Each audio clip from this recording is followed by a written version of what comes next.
नमस्कार, बहुत बहुत स्वागत ब्रेकिंग विद एजेंडा में। मैं आपके साथ पूजा राठौर शर्मा। छठे चरण की वोटिंग का काउंटडाउन शुरू हो चुका है। 25 मई यानी कल 8 राज्यों और केंद्र शासित प्रदेश की 58 सीटों पर मतदान होना है। वोटिंग को लेकर इलेक्शन कमीशन और पुलिस महकमा तैयारियों को अब अंतिम रूप देने में जुटा हुआ है। लेकिन दिलचस्प बात यह है कि छठा चरण आते आते चुनावी सरगर्मियां जोरों पर है। सत्ता पक्ष हो या विपक्ष, बयानबाजी से सियासी पारा लगातार हाई बना हुआ है। अब ऐसे में सवाल यहां ये कि क्या छठे चरण में कुछ बड़ा होने वाला है? ये फेज आखिर किसको टेंशन देने वाला है? आज इसी पर चर्चा होगी डिबेट में, और साथ ही चर्चा ये भी करेंगे कि छठा चरण आखिर किसकी किस्मत बदलने वाला है। चर्चा के लिए खास पैनल मेरे साथ जुड़ चुका है, लेकिन उससे पहले सियासी गलियारों में क्या बयानबाजी चल रही है, पहले उस पर नजर डालिए। देश की जनता इंडी जमात के इरादे पहले ही भांप चुकी है, इसलिए इनका ये हाल हुआ है। 5 चरणों में ही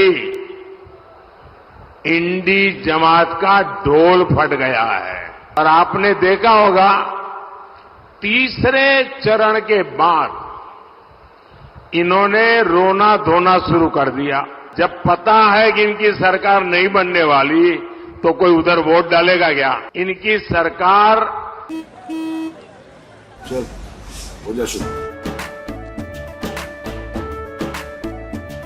केसरिया से मन जोगी हुआ रे, दिल झूमे देखो पतवारा हुआ रे, दिल झूमे देखो पतवारा हुआ रे। हर पल मनाओ केसरी त्योहार। विमल बोलो जुबान केसरी। 7 जन्म में भी बनने वाली नहीं है। और कांग्रेस को दिया हर वोट बेकार ही होना है। हम चाहते हैं कि 90% की राजनीति हो, गरीब लोगों की, किसानों की, मजदूरों की, पिछड़ों की, दलितों की, आदिवासियों की, माइनॉरिटीज की, गरीब जनरल कास्ट की राजनीति हो। ये चुनाव चल रहा है और हमारा जो रिजल्ट आएगा वो आप सबको सरप्राइज करेगा। इंडिया की सरकार बन रही है। जब से कांग्रेस और समाजवादी पार्टी 1 और 1 11 हो गए, तब से दिल्ली और लखनऊ का एक एक इंजन आपस में टकरा रहा है और ये जीरो होने जा रहे हैं, जीरो होने।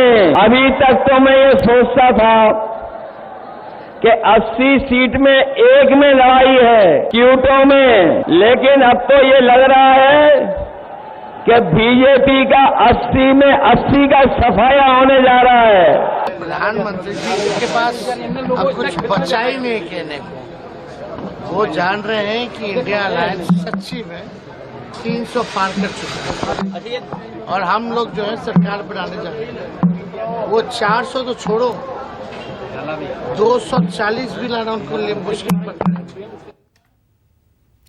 तो चलिए, अब बहुत ज्यादा इंतजार नहीं है। कल ही वोटिंग होनी है छठे चरण को लेकर। 8 राज्य केंद्र शासित प्रदेश की 58 सीटें। आज चर्चा इन तमाम सीटों को लेकर होगी और जो राजनीतिक मेहमान मेरे साथ इस वक्त जुड़ गए हैं, टीवी स्क्रीन पर आप देख सकते हैं एसएन सिंह साहब। लगातार छठे चरण पर हम चर्चा कर रहे हैं, छठे और 7वें चरण पर, और एसएन सिंह साहब लगातार इस चर्चा में जुड़े भी रहे हैं। प्रियंका गुप्ता कांग्रेस से हमारे साथ जुड़ गई हैं। दीपक रंजन जी को आप देख रहे हैं समाजवादी पार्टी से। प्रोफेसर विनीत सिंह काफी दिनों बाद जुड़े हैं एलजेपीआर से आज, और आप इस वक्त देख रहे हैं आप प्रवक्ता निवांश शर्मा जी को। आप सभी का स्वागत। सबसे पहले एसएन सिंह साहब, आपके पास आ रही हूं और थोड़ा यूपी को लेकर चर्चा करें, पूर्वांचल को लेकर, क्योंकि इस बार कहा जा रहा है, इस बार क्या पिछली बार भी हम देख रहे थे किस तरह से सबसे जो वीक जोन रहा बीजेपी का वो पूर्वांचल की ही सीटें रही थी। लेकिन इस बार तो अखिलेश यादव वाराणसी को लेकर भी कह रहे हैं भाई इस बार तो क्योटो से भी सफाया होने वाला है।